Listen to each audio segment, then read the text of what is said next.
Now I'd like you to rate yourself in each of these 10 categories. First, dress and appearance. Are your clothes clean, sized appropriately? Are your shoes clean, tied, appropriate? Jewelry, less is better, tastefully appropriate. Is your hair groomed, clean, appropriate? How about your hygiene? Is your body clean and deodorized? How about your fingernails? Are they clean and cut? What about your teeth? Are they clean? Do you have a good, crisp appearance? Second would be speech and proper use of grammar. No slang, no profanity, no dialects. Third is demeanor. What are you projecting?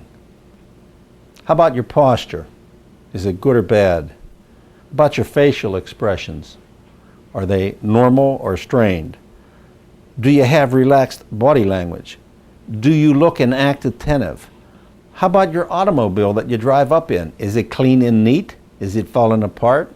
If somebody walked past it and looked in it, would you be ashamed of it? Fourth is maturity of presence. Do you show good judgment on all occasions? Do you know when to speak and when to be quiet? Do you match your responses to the circumstances in front of you by not overreacting or underreacting? In short, are you always appropriate? Do you know how to conduct yourself? Do you know what you are projecting at all times? Fifth is attitude. Do you show cooperation all of the time? Do you show enthusiasm and interest? Do you show open-mindedness? Do you show no desire to judge, to criticize, or to gossip? Do you show strength of conviction? Do you show dignity of yourself? Sixth, when it comes to skills, basic skills are an absolute must. Do you have the ability to listen? Listening is one of the most important things that an employee needs. Otherwise, you would never be able to be trained. Do you have the ability to follow details, even when maybe you don't like to follow details? Do you have the ability to take orders? Unless you own the company and you have the control, full control, you're going to have to take orders from somebody.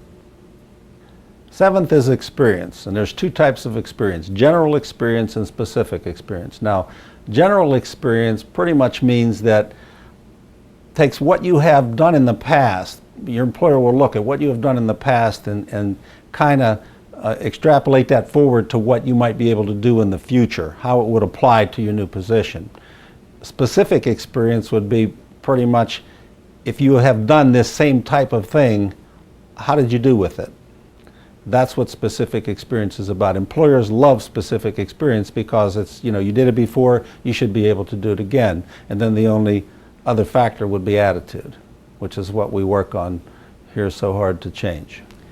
Number 8 is education.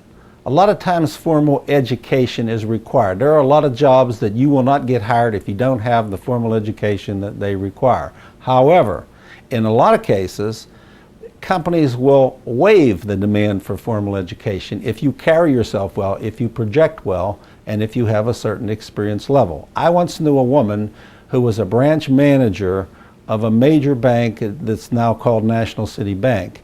She had no formal college education at all, and she was elevated from what they call the platform stage to through customer service, assistant manager, and then a manager of a branch. And it wasn't a dinky little branch, it was one of the larger branches in the chain. Ninth would be stability in your life. Do you have a valid driver's license? Do you have a stable credit report? If I run a credit report on you, what am I going to find? Do you pay your bills? Do you have the lack of a criminal record? Do you have the availability of credible references? If I wanted to call someone who knows you intimately, what would they say about you? Do you have a consistent work attendance record?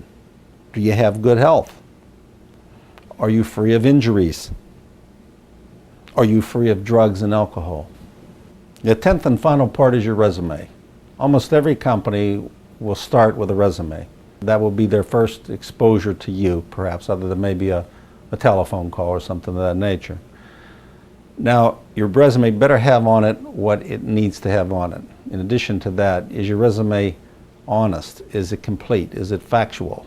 Is it neat? Is it organized? Does it make sense? When you look at it, does it have a nice appearance? You know, people buy on emotion. You need to get the emotion into your resume.